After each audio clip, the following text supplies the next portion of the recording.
Hi, my friend, Caleb Johnson here, and I have a huge question to ask you, real estate investors. How would you rate your level of personal discipline on a scale of 1 to 10?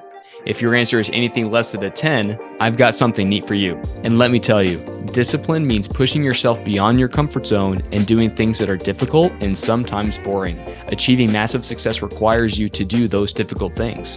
Building your levels of personal discipline is not easy, but it does pay off. In fact, you can't achieve anything significant without discipline. Now, I just released a program for investors where I walk with you as an accountability coach to aid you stay on track so you can push yourself to do the hard things that greatness is going to require of you. Starting is easy. Go to redccapitalgroup.com and click accountability coaching at the top right of the screen. So let's get to work, and now to the interview. How's it going, everyone? My name is Caleb Johnson, host of From Trial to Triumph. Today, I'm very excited for our guest, Iven Vian. He is a retired Air Force lieutenant colonel for 20 years and very successful real estate investor and has an incredible story.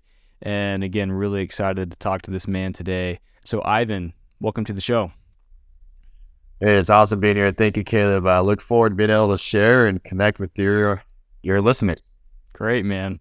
Well, can you go ahead and give our listeners just a quick background story about yourself? Yeah, absolutely. As you mentioned, retired Lieutenant Colonel, Air Force officer, spent 20 years in the Air Force. I had the great fortune of flying the B-1 bomber my entire career. Through my experiences flying the world, it took me across various countries and places throughout the world and been able to do a lot of cool things and work with a lot of amazing people. So a lot of what I do today and how I live my life today is, of course, a direct result of my experience in the military.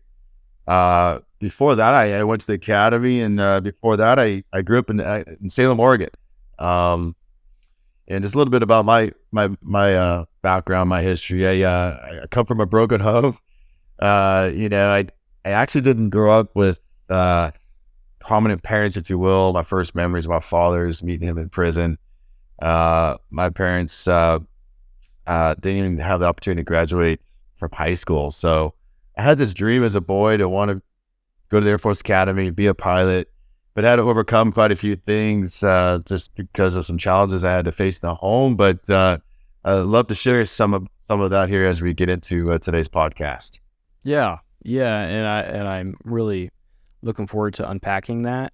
And I know that's going to be beneficial to our listeners. And even if they haven't had those similar challenges, or I like to call them learning opportunities, that they can still typically learn something from it and apply it to their own life.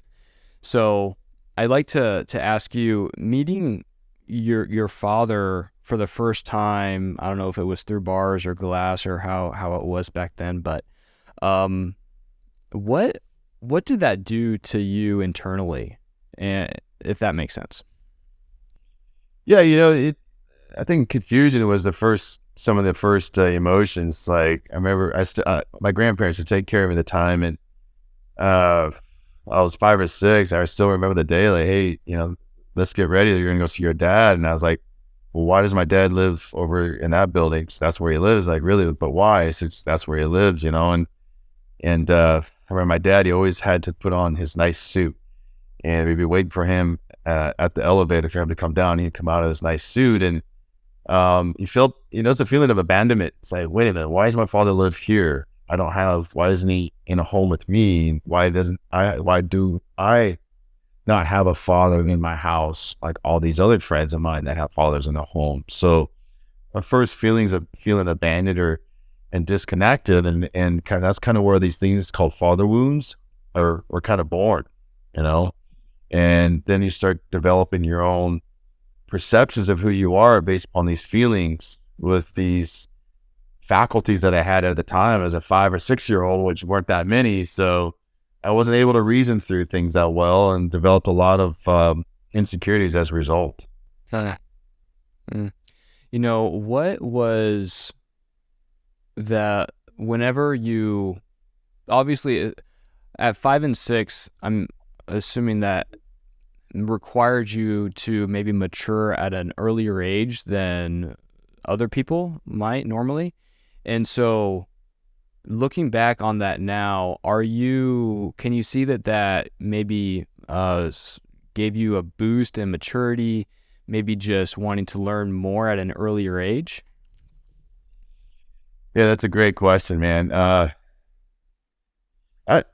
it's, my mom had a great impact. My mom is a very amazing lady, by the way, and that is a strong pillar in my life and still is today. And um, she didn't grow up in an academic world because she was living in the aftermath of Korean War. My mom is from South Korea and she had to work versus go to school when she grew up in her time, but very, very intelligent lady. So I want to make sure I clarify that.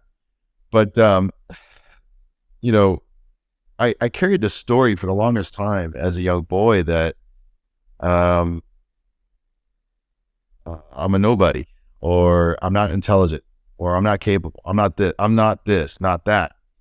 And as I mentioned, I had all these paradigms that were created because my lack of awareness and lack of tools in my toolkit at the time, and I carried this whole story of my life, throughout my pursuits. But to your question here, I think because my mom, but still, I don't know why. When I saw my dad living his life, like he came home from prison and he was still hanging out with the wrong crowds, walking in the house, seeing drugs, open drugs, doing drugs openly, have long drunken nights and all these crazy things that you can imagine, right?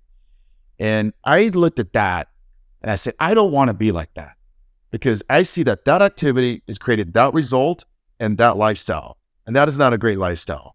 And for some reason, I decided to go the opposite direction, but wholeheartedly, almost to my own detriment, the opposite direction. And I had invested everything in this dream that I had that was planted in my heart as a young boy to go to the Air Force Academy and be a pilot in the Air Force. And I just committed to that goal. So that became my life, and everything that it entails to go to a school like that, getting good grades, good in sports and community involvement, things like that.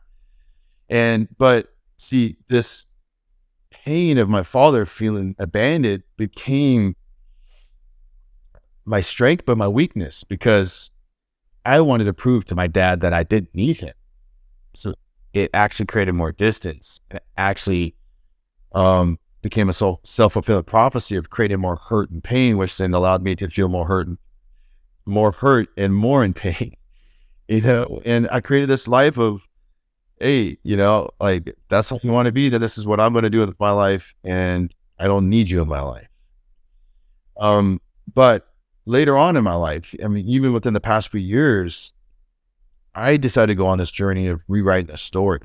Now that I'm an adult, I have access to more tools on my toolkit, and how I can go into my past and go neutral with the circumstances that I was faced, and try to come at my life as I was 5 or 6 at the time, through the lens of love, through the lens of forgiveness, through the lens of healing. And when I did that and I rewrote the story, I saw that my dad was actually a caring man, a giving man, a loving man. He didn't have the tools. He was doing the best he could. And maybe his lifestyle was perceived as a bad lifestyle, but in his eyes, he was just doing what he always knew to do. He did work. He did try to bring food or bring money home to buy food and all those things. He did the best he could to show up my sports events, things like that. But when I went through down this journey to do that, it released me from this pain, and it flipped the script in my own heart to say that, oh my God, like, the fact that I grew up like I did, that gave me the fuel to become who I am today. That gave me the strength to really go down this entrepreneurial world that I live in, or to face the things I had to face through my military career, which was very challenging, a lot of challenging moments in my life in the military. But because of my childhood, it's actually my greatest victory now, my greatest strength. And I'm able to flip the script. And as really your podcast title says, go from this trial in my life to this place of triumph and victory that says, this is actually who I am and who I've always been. I've always been this courageous, adventurous, go-getter, driven man, regardless of who my father was or what my past was. This is who I am. And thanks to my dad, it gave me additional strength to give me the power to go out and go all in to the world that I live in today as a real estate entrepreneur and investor. And to have these tools now in my hand, I get to apply in all areas of my life and allow me to access this freedom that is giving more juice to be able to go out and do the things that I desire to do with my life. Mm-hmm. Thank you so much for sharing that, man, because I think, it's true that actually 90% of men that are grown up, they have felt a lack of maybe appreciation from their father. And so many men nowadays, they strive to be better and better and better because they ultimately want to prove to their father that they are somebody. Or even like how you said earlier, they want to prove that they don't need their dad or whatever that looks like. And, it's just sad, but Yep. praise God that you saw that, man. Let And, us, go ahead. right here. Yeah. This with men, what we deal with, the 3 A's: Yeah. acceptance, approval, affirmation. The thing is, our condition that we live in this world has taught us to give our power away and look for those 3 A's and other things. So as you can imagine, I got my own ego fulfilled through my own personal achievements in school, academics, sports, and the military, which is not that healthy, actually. And it becomes this egotistical trip that you go on. It's never enough. Or you give your power to your peer groups, or give your power to your colleagues in your corporate life. What you have to do, in my own personal experience, as Ivan understands it to be today, is that you have to find it within yourself. It always starts with self. And when you can go from external to internal and find a way to give yourself your own affirmation, your own personal approval, and you truly learn to accept yourself and who you really are, that's when you actually create true freedom in your life, to not have to receive it from the external world that we live in. And when you can live from this place of internalness, this internal world, which is infinite, in my opinion, which is abundant, then that's when you can really be released in your own true self to go out and make a difference and make an impact in the things that you do, in your craft, in your spheres of influence. It starts with self.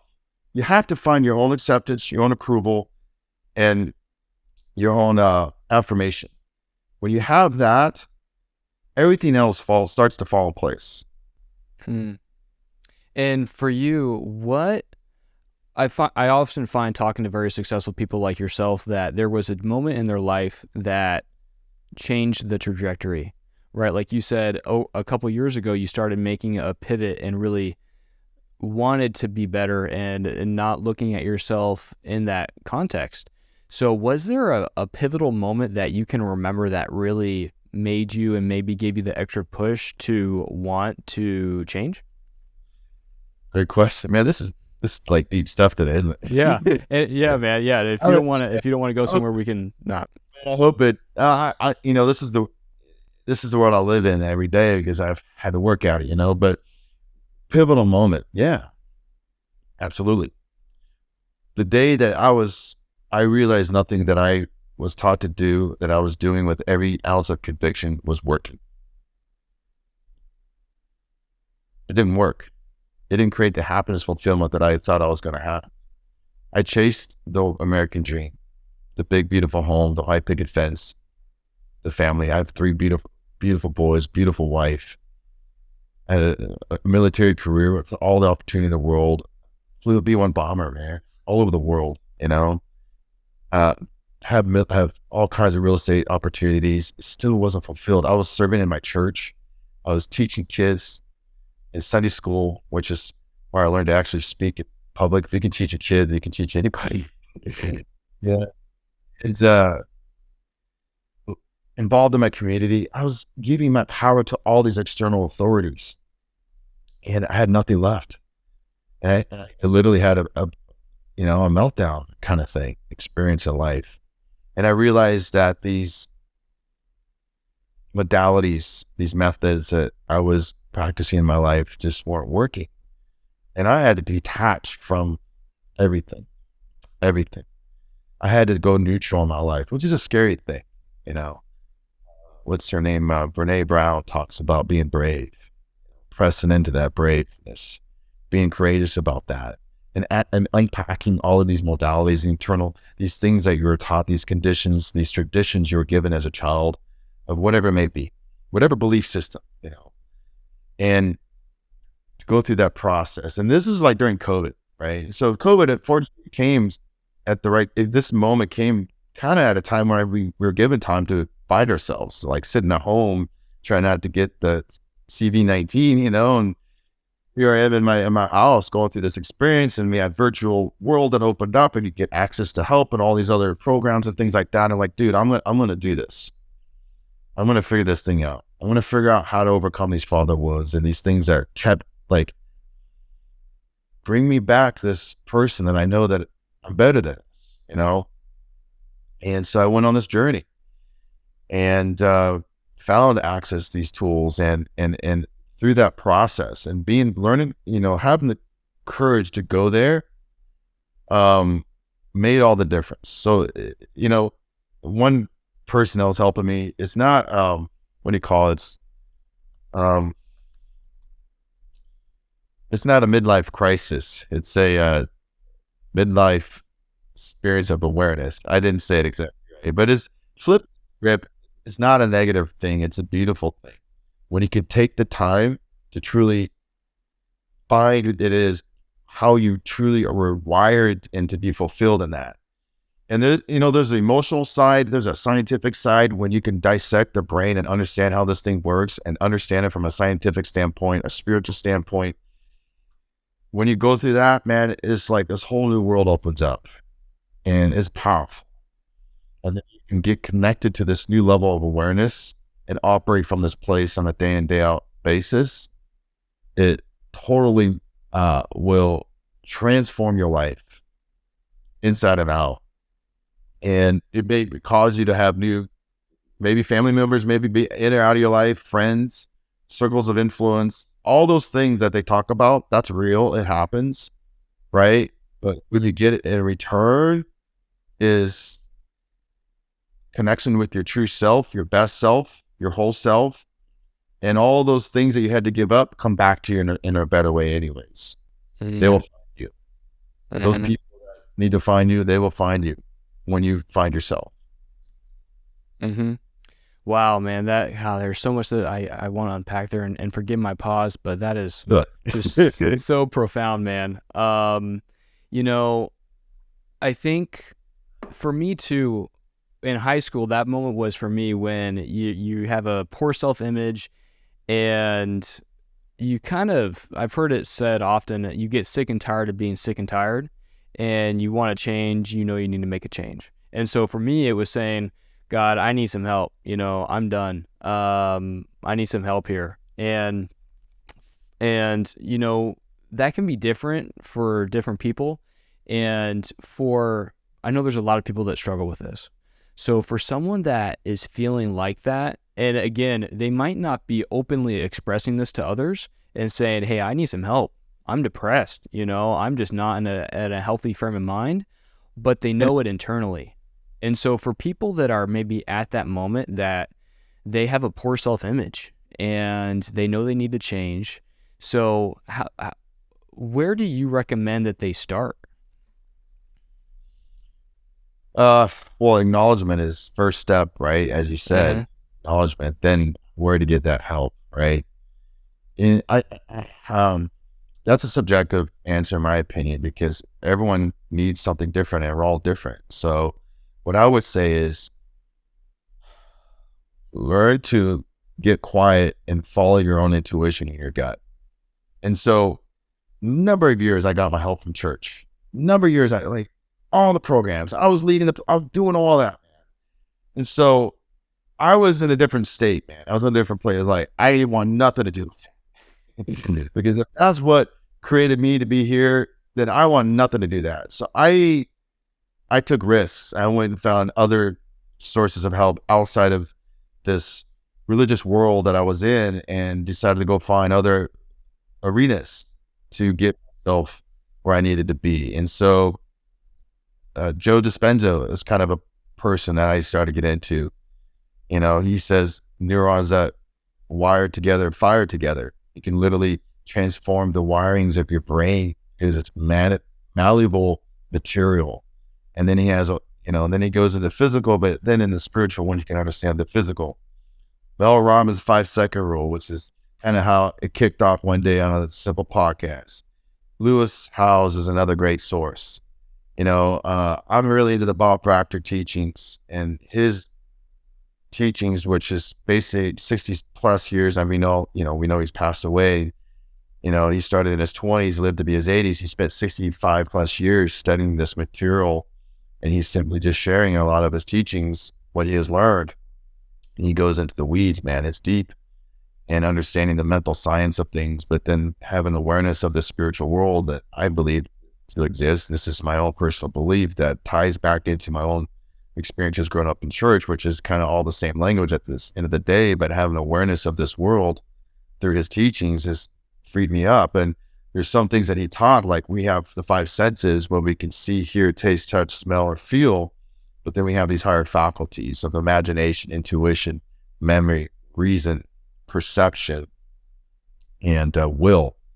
And when you can learn to operate from these higher faculties as adults, because these things have developed, we have a sense and feel of things. We know what intuition is. It's in our gut. We get a good vibe off a person or in a bad vibe. You can tell when you're in a bad environment or not.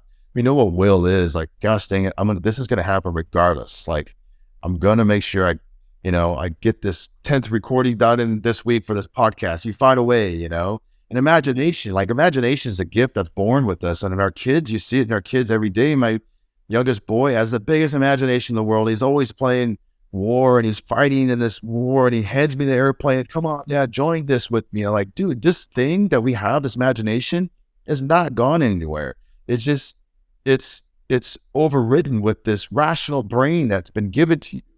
And if you can learn to just let go of that rational, go back to this imaginative world that we get to create with our own higher faculty, then watch what happens in your life, right?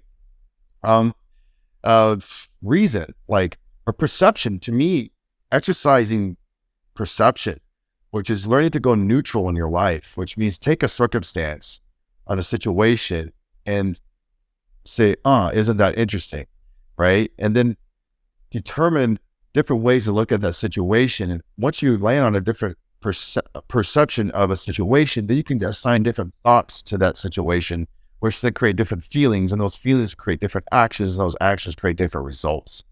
It's like this model: circumstances, thoughts, feelings, actions, results, CTFAR. And so when I have situations go on in my life, for example, my wife says something to me that triggers something in me, and I can take it one way, like, right, she's mad at me, or I can take it another way, as maybe I'm feeling bad and I'm just seeing herself being mad at me. Or I can say, you know what, why would my mom, or why maybe that too, right? But it's funny. Why would my mad at me? So I can break down the scenario, go neutral, and realize that she's not mad at me. Therefore, I think about it in a different way. It creates a different feeling of acceptance or love that allows me to encounter her, engage with her in a better way. That creates a better result in my life. And do that in all areas of your life. And I had to do that with my father, like I told you about. I had to rewrite the story just using this simple model, right? I had to do that with years and years of being insecure about what other people think of me in the military. Am I, critiquing every little thing, and they're like, imagine being in a squadron of dudes flying airplanes and thinking you're not, the cool guy, and all these insecurities that you deal with. But I had to rewrite those stories. I had to rewrite a lot of different stories. And man, the process allowed me to reframe everything. And the framework of my life that I live today is a lot stronger and better and healthier than the framework I lived my life yesterday. It allows me to be in control of who I am and what I do and what I do with my time, effort, and energy as a result. But that's the work. That's the process you go through to move to the other side of that. You're on this side of the river and you see freedom on the other side, but there's this crazy thing going down in front of you, and you got to be willing to jump in, man. Go through that process. And there's a lot of support systems and different modalities to get to the other side. But once you get there, then you're there. Then you're there, right? And then you can live life from this new place. It's that brave It's that move that we all have to make, that decision, that internal decision, that move you decide for yourself. And so like for me, life is different now. How I live my life, I'm very religious about my personal time. I'm very sensitive to what environments, and especially when you travel. I travel a lot in business world. Like I wear headphones in the airport, man. I cannot let all that crazy energy go out or bring me down. Yeah. But in the morning time, it's like we all have morning routines. Like that's the full support thing in my life, right? And making sure you sanitize that time and be committed to that morning routine and go all in, right? Join a mastermind. It's pay that $25,000 fee. Then it's like, oh my God, why would I ever pay 25,000, 100, or whatever it is? I tell you, that $25,000 fee is nothing compared to the return you're going to get. And it is a great motivator to help you show up. Like right before this podcast, I was on a Bob Proctor mastermind course that talked about a lot of the things we're talking about. Mm-hmm. Perfect, man. That was good timing. Well, again, so impactful. And going back to you in the Air Force, I can just picture you around these other guys. And if any civilian looked at you at that point, they would think, Iven is the coolest guy. Like, look at all these guys. They're like superheroes, And then just where your self-image was, that just wasn't your own mindset. And if we pull anything out for the listeners, I want them to understand that it's about rewriting your story. And it's a simple analogy, but how do you see the cup? Is it half empty or half full? And anything that happens to you, it's an opportunity, and especially, you could look at family members who have passed away, best friends that have passed away, your father being in jail. And the first time you meet him, be behind glass, that might be figuratively saying, but that's how it was. And so many people can take that negatively. And that is a challenge that you really need to overcome. But you did through looking at it at a different lens and being able to rewrite your story. So if the listeners can take something away from this, is that maybe look at how can they rewrite their story, right? Whatever it is, we all have things that we wish were different in our lives. And so if you look at it as in a positive context and see, well, this could be a good thing. Maybe next week this actually helps my business and helps my family grow better. And now that my wife and I had this argument, now next week we are going to be so blended together because we've learned something about each other, right? And so rewriting that story is so key. Absolutely. And I don't want to discount the magnitude of a lot of the stories out there, even more perfect things. And I want to be sensitive to that because we know they're out there. So there is a place for me, at least in my own experience, that, even in more horrific other things, just finding forgiveness, there's a lot of value in that. No matter what your belief system, just understanding that if you can forgive them, you're really freeing yourself from the situation where it's not taking energy from you anymore, where you can have that freedom to be free from that thing that is weighing you down or hurting you or holding you back. And so I want to be sensitive to those situations that, very painful for people to talk about, but encourage them to find freedom through forgiveness. Mm-hmm. Absolutely, man. Thanks for saying that. And, kind of switching things up a little bit, you're obviously very in tune with your family.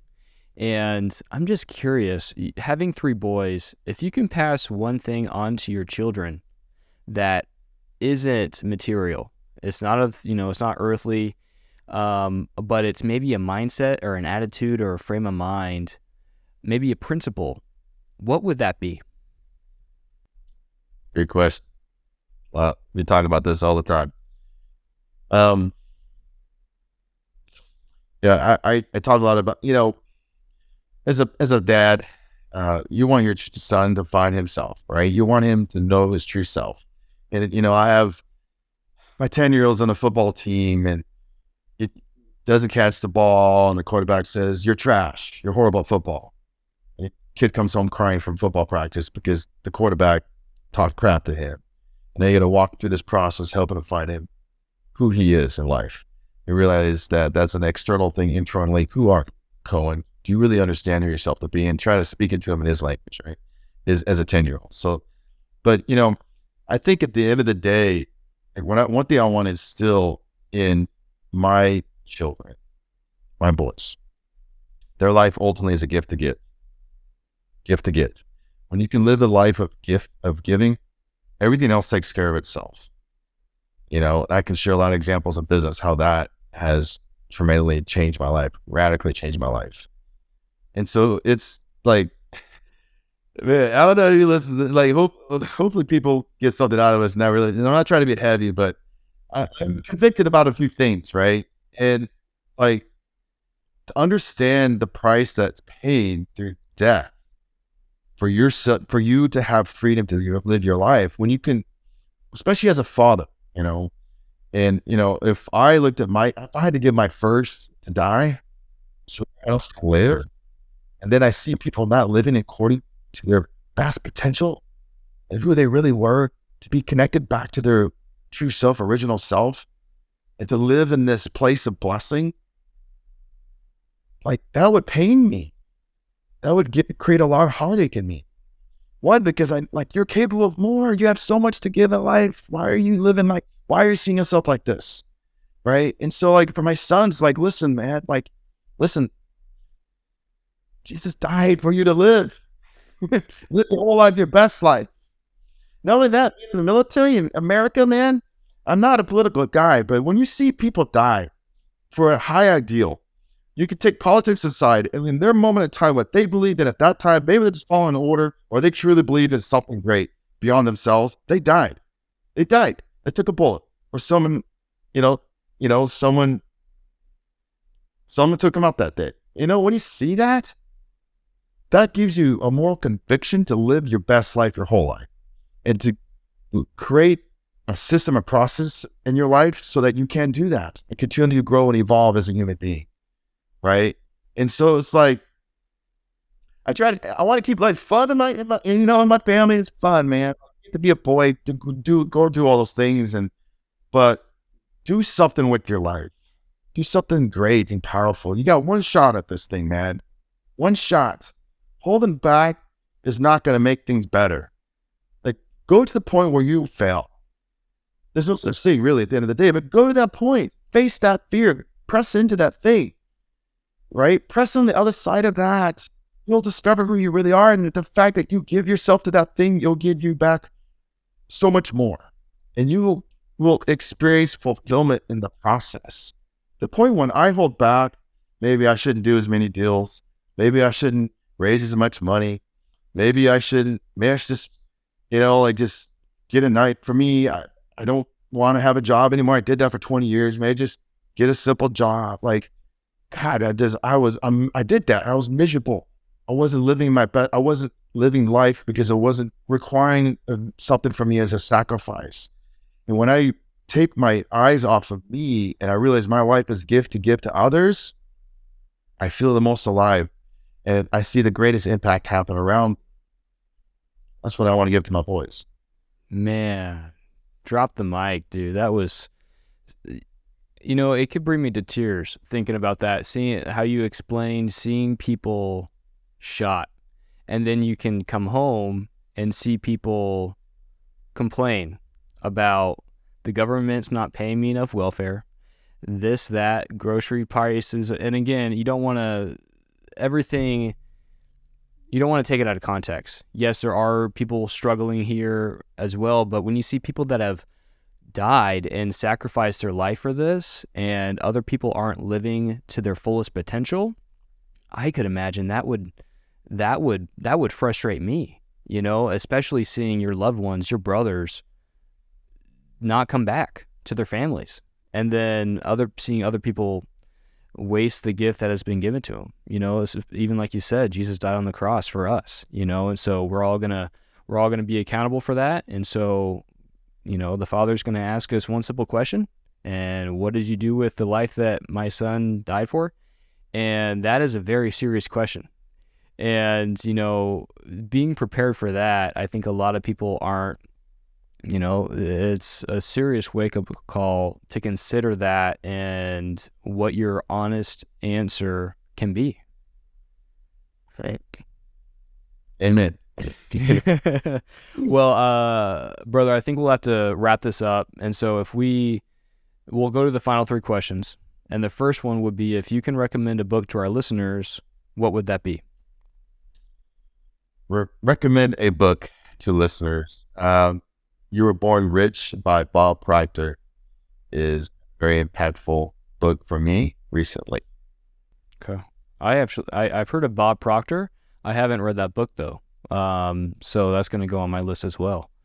And if people want to learn more about you, I know we didn't even really talk about real estate, but you obviously had done a lot of things there. And if people want to learn more about you, maybe invest with you and learn about your company, where's the best place for them to do that at? Yeah, check us out on our website, anthemcp.com. Anthem is like in the national anthem. C is in cat, P is in pear.com. Anthemcp.com is our website. You can find plenty of information about what we're up to, what we're doing in the multifamily investment arena, as well as a way to get a hold of us, contact us through filling out the contact form. Fantastic. And the last question would be, if you can share one final thing with our listeners to take away from today's show, what would that be?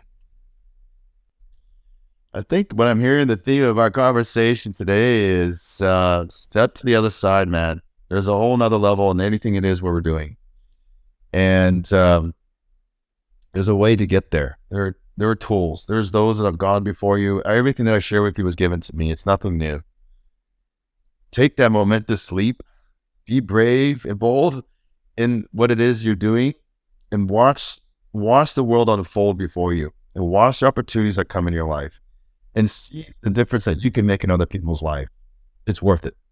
Well, Ivan, I want to say thank you for being here, man. It's actually Veterans Day when we're recording this, or a couple days after. So thank you for your service, man. Thank you for being here. I know you spent some time here, so I really enjoyed speaking with you today. So thank you. It's been an honor. I appreciate the opportunity.